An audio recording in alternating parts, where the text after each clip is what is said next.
Imagine a landlord who doesn't own the building, but controls who lives in it, what they pay, and what rules they follow. That's exactly what Ripple just did to one of the biggest crypto exchanges in the world, and it only cost them a loan.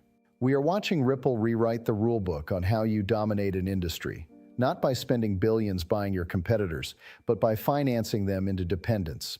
While the rest of the crypto world is fighting over headlines, Ripple just moved like a chess grandmaster in a room full of checkers players. Here's the question I want you to sit with for the next 11 minutes.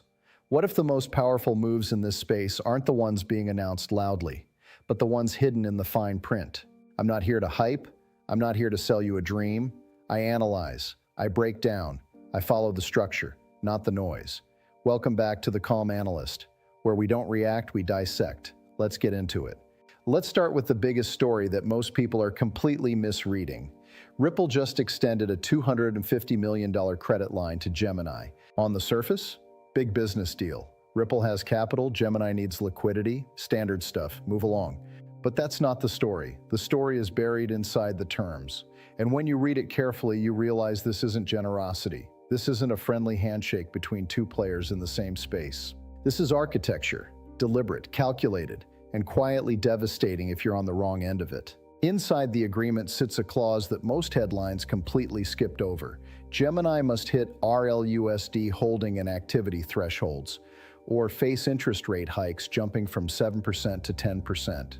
Now let's go back to that landlord analogy for a second, because it's not just a metaphor, it's literally what's happening here. Ripple doesn't own Gemini. They never tried to. They didn't need to, because a landlord doesn't need to own a building to control what happens inside it.